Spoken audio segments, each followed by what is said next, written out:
Hi guys, and welcome to this episode of Mike's RC Reviews, where I want to share the excitement that I am feeling with you guys with another product update for my first crawler, which is the Land Rover Defender from Traxxas, and it is the TRX4. So without further ado, I'm going to go through with you guys what the new upgrades are. And yes, you can pretty much say that I've gone all out as much as I could with this build. So it's a little bit of an obsession at the moment, but hoping it will die down soon because it is costing me a lot of money. But in the end, obviously, once you've got something to a certain point, there's only a certain few things that you can do with it after you've gone so far with it. So at present, now you've got to excuse me guys, the body is missing because as these two little lovely cans suggest, there is something very exciting happening with that. Just to put you guys at ease, no, I have not resprayed my beautiful yellow TRX4 Defender body in all black. Only certain portions of it. Those of you who own the orange version of the TRX4 Defender from Traxxas would know what kind of color scheme will be going on to this yellow one. So obviously me being the fact that I didn't have the choice of choosing the orange one, as it probably would have been my second choice over the gray.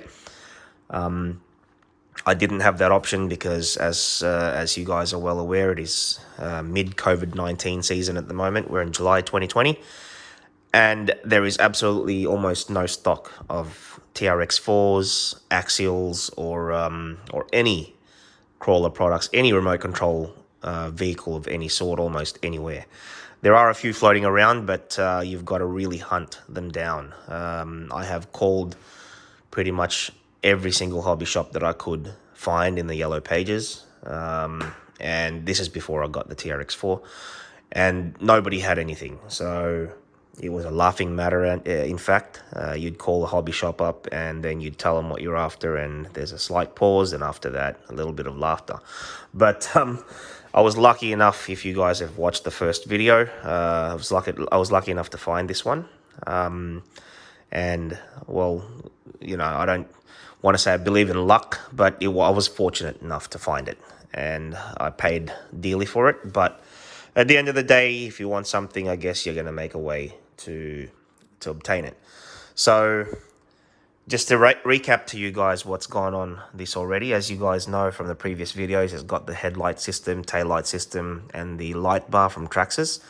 It doesn't have the rock crawler lights because I chose to not get them. I had to go the separate way because, as I said, there's no stock of anything. So I had to buy the power module, which came with the top light bar. And then I had to buy the headlight and taillight system separately. That's the only way I could actually put lights on this car. Otherwise, I would have had to wait 3 months just to get the complete light kit.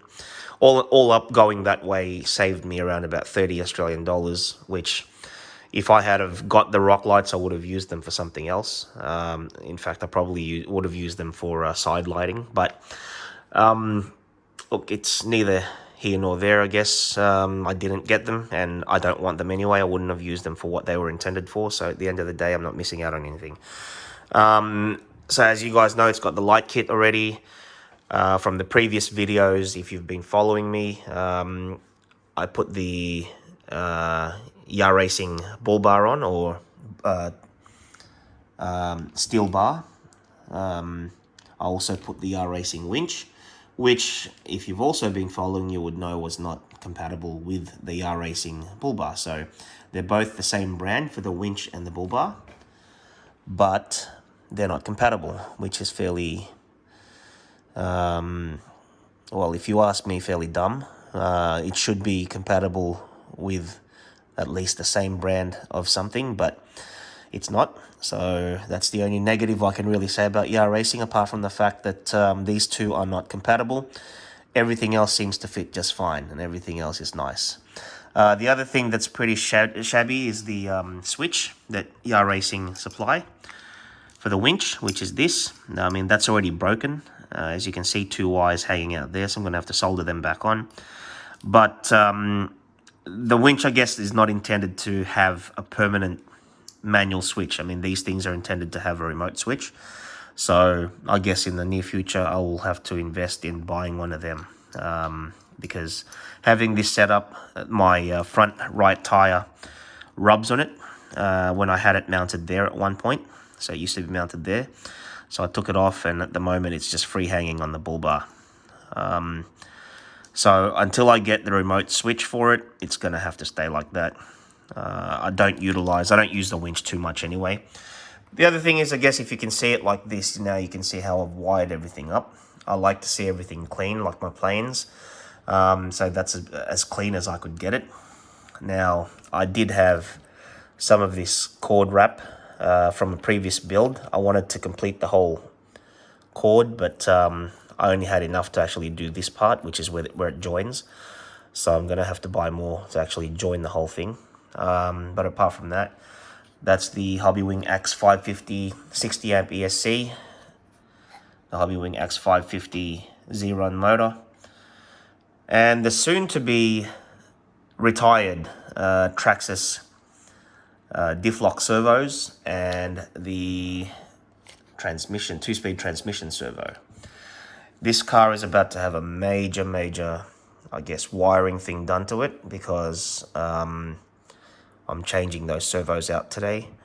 So hopefully everything will be done by this evening. Now the paint has gone on. I've been working all night just to get those two things on. But in saying that, I won't know how it ends up until I unwrap it, because it is at the moment masked. So the other thing I've done with as upgrades go, so I've done the front bumper, winch. I've got the rear bumper from GPM, which is a mistake because I didn't realize this doesn't actually come with a tow hitch. Not that I've got a trailer at the moment, nor do I plan on buying one at the moment, but I guess kind of shot myself in the foot there in future proofing. I've got to now spend another $60 and get another bumper with the, or rear metal bumper with a tow hitch. Now as upgrades go, cosmetically, I think I've gone as far as I can go with this. I mean, there's a few more items I could have bought, but at present, these are all that I guess I wanted for this build. Mechanically, there's still a few things that can be done with this vehicle. For example, I wanted to change the shock towers or the shock braces into metal, which they will be soon. So it'll have metal braces. It'll also have titanium links underneath. It'll also get either King springs or Proline springs. So you tell me, guys, in the comments if you prefer to see King springs or if you prefer to see Proline. Now, knowing that I've got the Proline Shooter 1.9 alloy composite wheels and also the Proline KM3 BF Goodrich tires, it would make sense for me to go Proline on the suspension. But I don't mind either way, which way I go, because I do like the King springs for the way they look. However, I think performance-wise, the Prolines might be a bit better. They cost about the same, about 77 Australian dollars per pack of two. So I've got to buy two of them, meaning it's going to cost me roughly 150, 140, somewhere there. So if you guys want to comment down below to tell me whether you want King Springs or whether you want Prolines, and I'll see which ones I can get, because at the moment they're both out of stock. In fact, I can get one of each, which is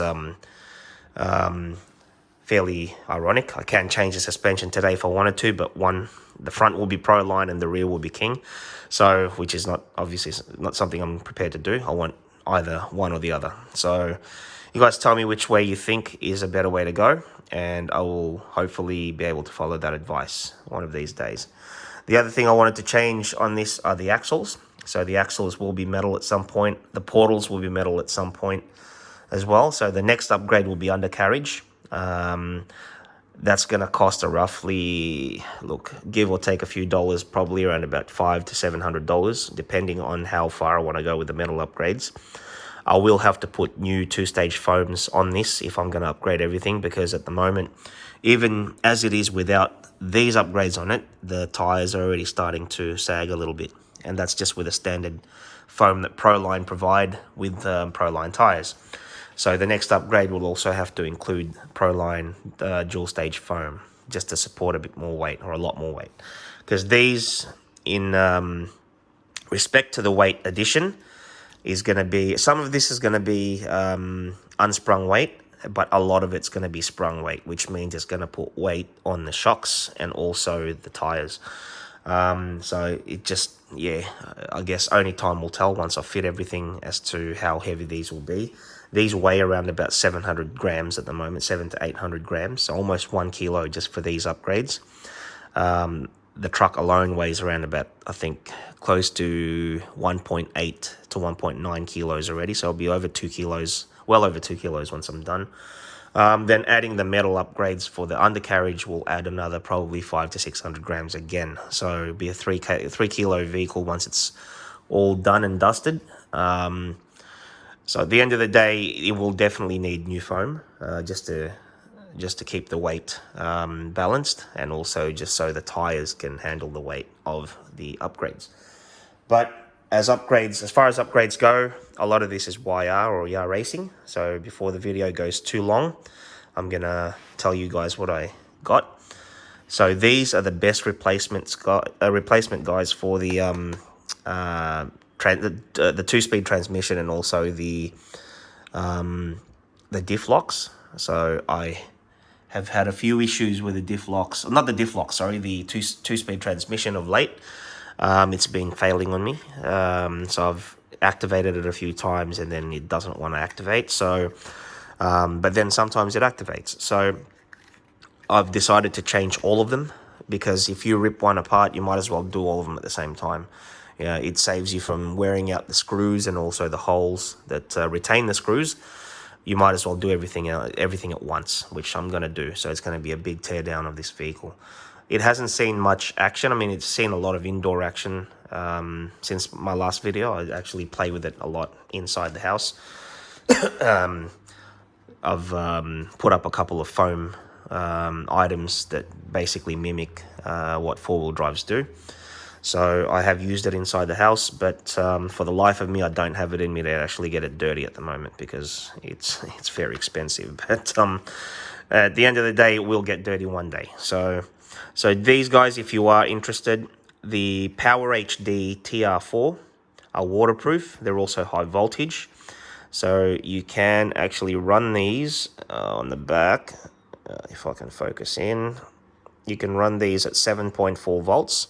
And at 7.4 volts, the speed will be 0.10 seconds. And the torque will be 2.6 kilograms, 36.1 ounces per inch. So 2.6 kilos is a lot of weight. If you think about it, all these servos will be doing is changing a 2-speed transmission from low gear to high gear. And on the diff lock side of things, it'll just be activating diff locks or locking the diffs and unlocking the diffs. So it won't really need the 2.6 kilos, but it's there and it's waterproof. And it'll also allow me to utilize a 7.4 volt BEC that's built into the Hobbywing X550 ESC through the Bluetooth app. And it will enable me to activate 7.4 volts, so I can use the full or almost full potential of the Power HD 25 kilo servo.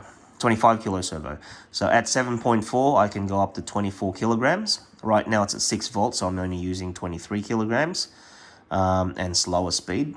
But once I activate 7.4, because now I've got these little beauties to allow me to do that, it will allow me to go 7.4. Whereas these ones here, they hold me back, because I can go 7.4 on the steering servo, but these things here require 6 volts and it's all on one system. So it'll just allow me to use more power for the servos, which is a good thing. So that's the first upgrade on this at this stage for this part of the build, and then everything else is cosmetic. So these are the only mechanical upgrades at the moment. Everything else is cosmetic. So these ones here are the rear window and back window, if you want to call them lion grills, I guess, when you go on safari, to stop lions or any animal for that matter from getting in or breaking the windows. And they are metal, they are heavy. So I guess that's a good and a bad thing. As I said, they are solid, but then again, they're going to add unsprung weight. So that's for number one. Number two, to complete the mesh, are the fold down window mesh grills. So these things here actually fold down, so you can actually have them up or down, depending on what look you want at that time. So that's another upgrade there. This upgrade here is for the rear quarter panels, and they go on the rear bottom just behind the wheels. They are the checker plate metal decoration things for the rear of the car. So they are aluminium. They do look good. Bit of bling. So that's another one. These ones here go on the bonnet or on the hood for our American viewers. So a lot of the TRX4s actually do have these on, whether they are racing or another brand, but they are pretty much the same thing. They don't really have a function apart from, I guess, looking good if you do like the look of them. I particularly didn't like the look of them, but they were there, and I said, okay, well, even though I'm buying all these things now, might as well get these at the same time. So that's there. These ones here, they go on there. So these replace the black stickers on the hood of the vehicle, which I've ripped off anyway because they just look bad. So these replace them. So that's there. Now everything else is underbody. So this is the stainless steel skid plate for the transmission. So it's a transmission cover, which again adds a little bit more weight. And this time it is sprung weight. So it's going to add to the sprung weight of the vehicle, unfortunately. So that's one. And this one is the same thing that I've already got underneath. I can show you. So it's the same thing as that, but it will be going at the back. So I'll be fitting it here, and it will actually protect that part of the rear of the vehicle. So looking forward to that. And then these ones protect the differentials, so the pumpkins. Not that there's anything really to protect there at the moment because they're still plastic, but they won't be for long. So I bought two of them. And this one is the mobile phone antenna from the 1990s. No, it does look crap at the moment. I will cut it from here and then rejoin it without this spring part. Probably shorten it a little bit as well. So I'll probably want yay high. And then I'll be mounting that on the front bumper. It doesn't have a purpose, guys. It's not electronic or anything like that. It's just basically to mimic a CB antenna or a radio antenna, which most or if not all four-wheel drives have. Second last will be the door hinges. Okay, now I couldn't find any hood hinges or bonnet hinges at the moment, so I'm going to have to make do with just the door hinges. So I've got the door hinges here, and then last but not the least, I've got the mud flaps or mud spats, whichever way you want to call them, the rubber mud spats that do say Land Rover on them there, which will go front and rear. Was not a cheap item, but I decided to get them as I was already there at the hobby shop, which I drove 3 hours for. Yes, guys, I drove 3 hours. If you're from Melbourne, you would know how far, or you probably would know how far Warragul is to Geelong, and that's how far I had to drive. These were all purchased from Hobbies Direct. I do give them a shout out. I guess I went off at them a little bit for the front bumper and the winch situation on the last video, because I was upset that they sold me two items that they said was compatible with each other without obviously checking. And long story short is they were not compatible. And I guess the other thing is they're the only hobby shop at the moment with a lot of stock with regards to TRX4s. Now, I didn't really want to drive that far, but I wanted to drive there just to see how their shop was and I was amazed. The service that I got was amazing. In fact, on Mondays they are closed, so do not go there on Mondays because they are very busy and they are taking care of the orders coming from the weekend, which are pretty much predominantly mail orders at the moment because of COVID-19. But in saying that, they served me 100% like a VIP. So they did actually let me in, even though they didn't have to. Shout out to Aaron, who actually he actually compiled all of these things for me. Spent around about 20 minutes out the back finding all these items when I got there, because I chose from the computer screen what I wanted, and he basically got them all for me. So shout out to Aaron, shout out to Hobbies Direct in Geelong. Breakwater actually is the exact suburb's name, I think. But absolutely wonderful people to deal with. Very good advice, very professional, and this is not a paid. This isn't paid from them or anything like that. These weren't free. I did purchase this with my own money. But I have to say how good they are. They are very, very good. And normally when you order these online, if you're from Victoria, I guess at the moment, because we're locked down again for the majority of the state, we've been axed by the other states in Australia because of the coronavirus. I guess our infection rates have gone up in Victoria, so everybody else has shut us out. I guess with the hobby side of things, at least Hobbies Direct is in Victoria, which means they're still going to post orders out from Victoria to Victoria at the very least, so I'll still get them. But normally, what I was going to say was normally you get these within one business day in Victoria. So if you order it on, say, a Monday, you will get them on a Tuesday if you choose Express Post, which is just, I think, $2 or $3 more than standard post. I drove there yesterday, I guess, just because I felt like driving. And the other thing is I didn't want to wait a day to get these. I wanted all these to be done by today, and that's only possible because I drove down there yesterday. So it was a 6-hour round trip, 7 hours if you include the 1 hour that I actually stayed there. So 7-hour round trip. It wasn't fun. It was a long day, but everything's here.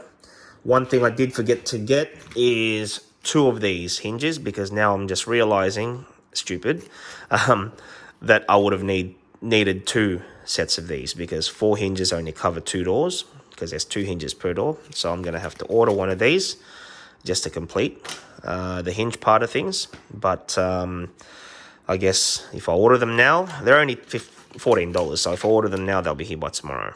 So I'm going to conclude this video now, guys. The next video that you'll see of this will be all of these things fitted, and hopefully everything running properly and perfectly, and the body finished as well. So that will be a couple of days from today. Today's Tuesday, so probably by Thursday, Friday, everything will be done and the video will be up. So I'll conclude the video here. Once again, guys, and as always, please stay safe. COVID-19 is not a joke. It's not a conspiracy. It is true. A lot of people around the world have died from it. I guess you're going to believe what you're going to believe, but at the end of the day, it's your prerogative. I just implore people not to endanger others. Please keep your distance, observe social distancing rules and regulations and laws and all that. Lockdowns are for a good cause, even though I hate being stuck at home, but I agree with the government when they do lock down, because at the end of the day, it's either that or we all become like zombies and a lot of people will die. So be careful, guys, all around the world. Shout out to everybody. God bless and stay safe. Until next time, peace out.